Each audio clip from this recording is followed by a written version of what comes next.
Welcome, architects and engineers. For years, our industry focused on back-end metrics, CPU load, memory usage, and 500 error rates. But a system can have green dashboards while your users are suffering through jittery interfaces and silent failures. This session focuses on shifting your observability strategy from back-end first to user-centric. OpenTelemetry, or OTel, provides the unified framework needed to capture the nuance of real user monitoring, known as RUM. By instrumenting the front end, we bridge the gap between user behavior and back-end performance. We are moving beyond mere uptime and into the realm of experience quality. This requires a standard way to telemetry data from the browser, through the edge, and into our distributed systems. Today, we will explore how OpenTelemetry enables this global scale visibility, ensuring that every millisecond of user interaction is accounted for in our architectural design. To measure the user experience, we must start at the edge, the browser. The OpenTelemetry JavaScript SDK, specifically the @OpenTelemetry/SDK/trace/web package, is our primary tool here. Unlike traditional backend instrumentation, browser-side OTel must be lightweight to avoid impacting the very performance it aims to measure. It leverages native browser performance APIs to capture timings like DNS lookup, TCP handshake, and DOM processing. Automated instrumentation allows us to hook into fetch and XML request calls without manual wrapping. This provides a clear view of how external resources and API calls affect the UI. By using a web tracer provider, we can manage the lifecycle of these spans and ensure they are properly batched before transmission. This foundational layer is what makes distributed tracing possible from the user's first click. Google's core web vitals have become the gold standard for measuring page experience. OpenTelemetry allows us to capture these as specific span attributes or metrics. We focus on three critical numbers: largest contentful paint, or LCP, which should be under 2.5 seconds; first input delay, or FID, which targets less than 100 milliseconds; and cumulative layout shift, or CLS, which must stay below 0.1. Integrating these into your OTel pipeline means you can correlate a drop in SEO rankings or conversion rates directly with technical spans. By using custom span processors, we can attach these vitals to the initial page load trace.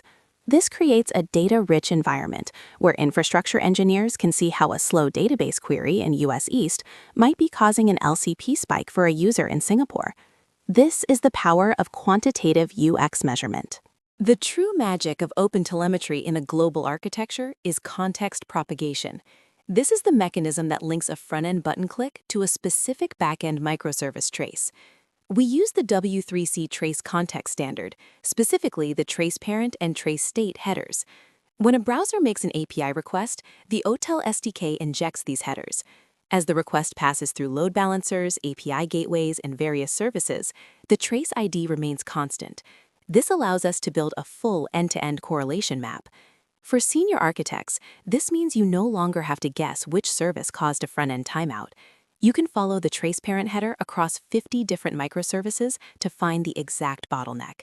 This visibility is essential for maintaining high availability in distributed systems, where failures are often transient and difficult to replicate locally. Sending telemetry directly from millions of browsers to your storage backend is a recipe for disaster. This is where the OpenTelemetry collector comes in.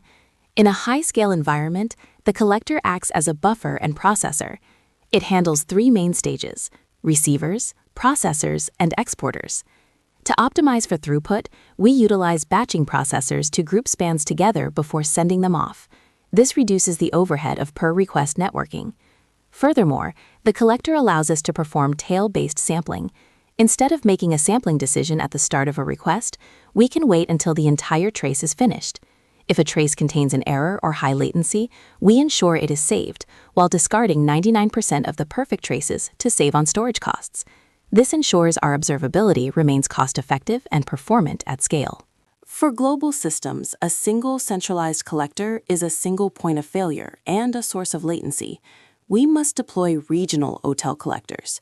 In this pattern, telemetry from users in a specific geography stays within that region's local collector before being aggregated. This ensures that even if a transatlantic cable is cut, your local observability remains intact. We target 0% data loss for critical error traces by using persistent queues within the collectors. This multi-region aggregation strategy also helps with data residency requirements, such as ensuring that sensitive user metadata is scrubbed before it leaves a specific jurisdiction. Architects must design these collector clusters with horizontal scaling in mind, using load balancers to distribute the incoming OTLP traffic evenly. This is how we achieve 99.99% availability for our monitoring pipeline itself. In ultra-scalable systems, you cannot afford to store every single successful trace. We need adaptive sampling. This is the strategic choice of which data to keep. We typically implement a 100% error capture strategy.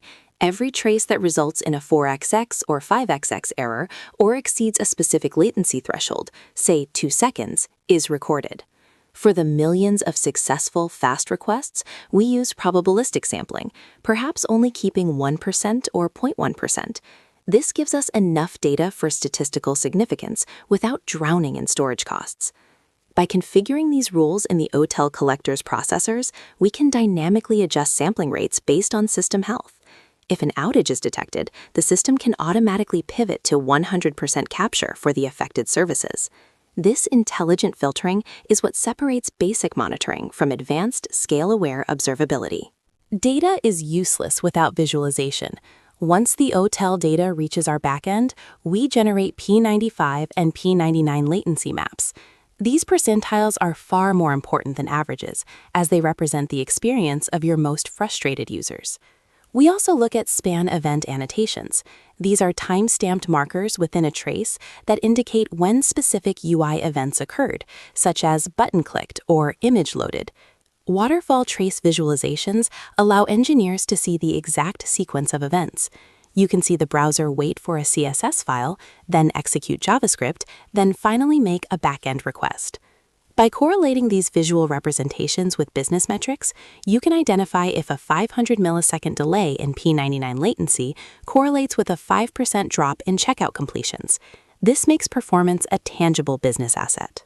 When collecting telemetry from a user's browser, privacy is paramount. OpenTelemetry collectors allow us to implement PII masking in processors. We can strip out sensitive data like email addresses, usernames, or IP addresses before the data is ever stored. This is critical for meeting GDPR and CCPA compliance. Attribute redaction can be automated.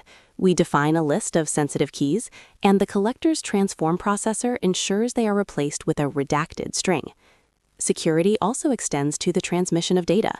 All OTLP traffic should be encrypted via TLS.